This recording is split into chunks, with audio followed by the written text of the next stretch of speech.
Welcome, ladies and gentlemen. I want to continue appreciating you so much because of your continuity to support the work of this channel.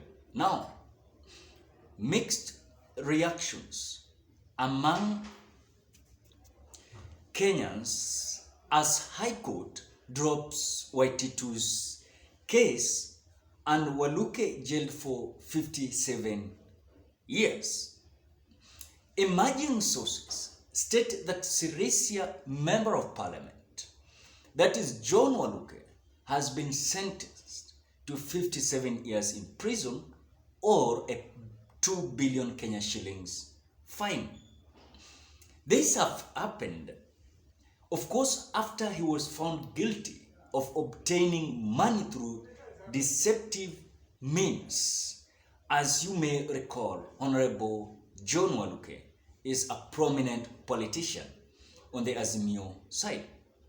The court has dismissed the graft case against Waititu.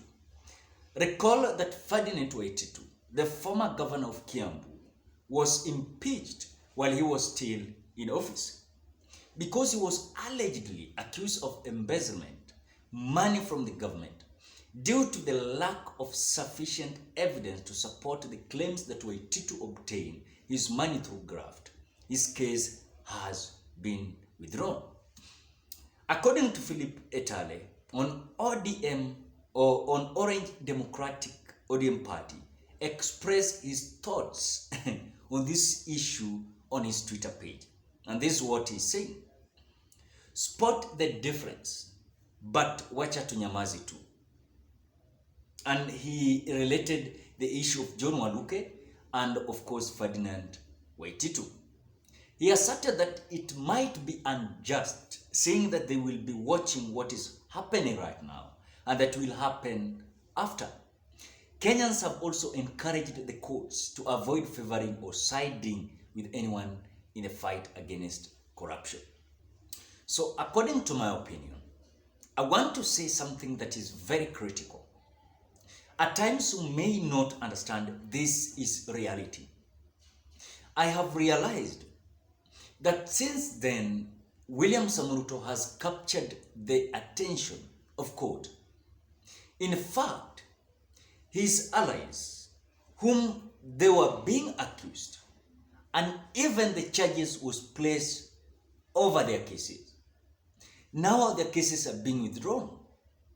Have you asked yourself, why is it that at the moment, in fact, there are several appointed new cabinet ministers, like Aisha Jumwa, like Moses Kuria, their cases has already been withdrawn?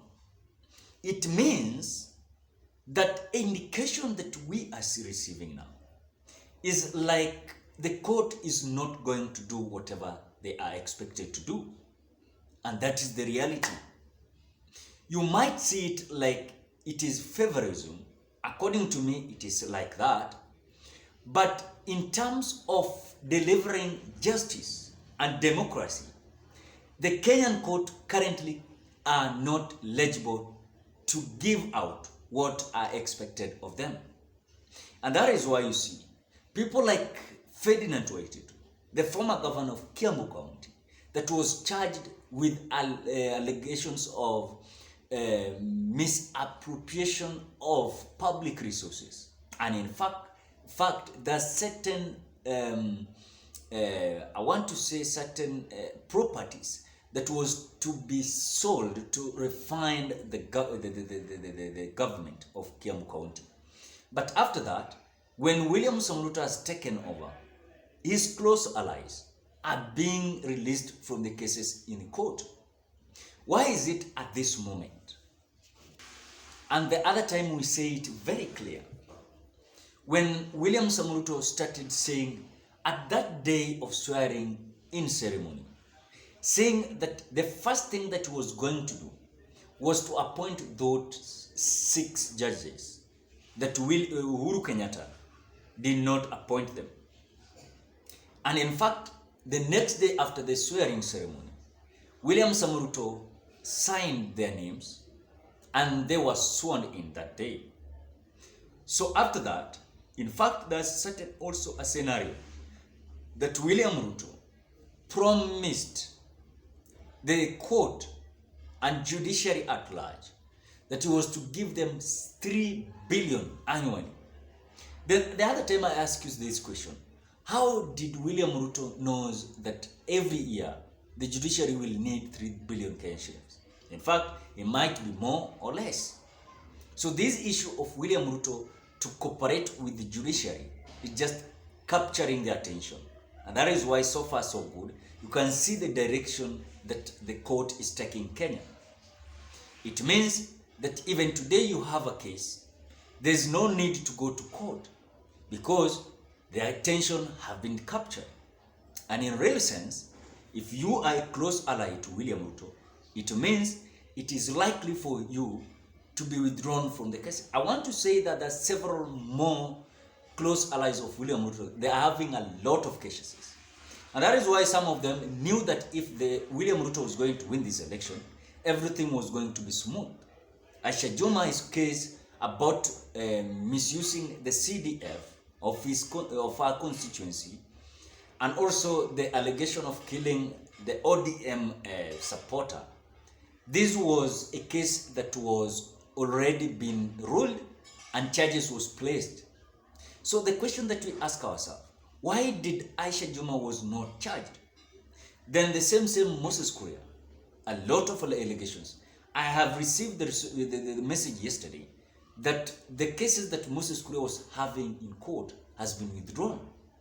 The same now the message we are receiving, Ferdinand Waititu, his cases, in fact, after even the charges was to be placed, and the properties that he acquired through misusing the public resources was to refunded to the government of Kiambu County, was not done yet. So the Kenyans are having mixed reactions after this kind of scenario are continuing to happen.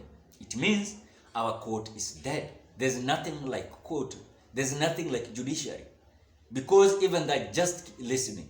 In fact, when you look at the reason why Martha Koome came in, and she said that the one thing that she was going to do was to ensure that the files that were piling in the judiciary was going to be fastened. But today, everything has not been done the way they promised.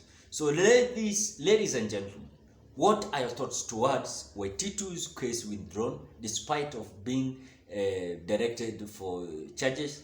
People like Aisha Jumwa, their cases has been dropped. People like Moses Kuria, their cases has been dropped. And many of them, their cases are being withdrawn. What are your thoughts? Drop your opinion in the comment section below. Otherwise, I want to appreciate you so much because of great support. If you're a visitor, please subscribe to this channel. Put on the notification bell that when I upload my videos, you get notified. For those who are returning subscribers, thank you so much. Bye-bye till we meet on another video.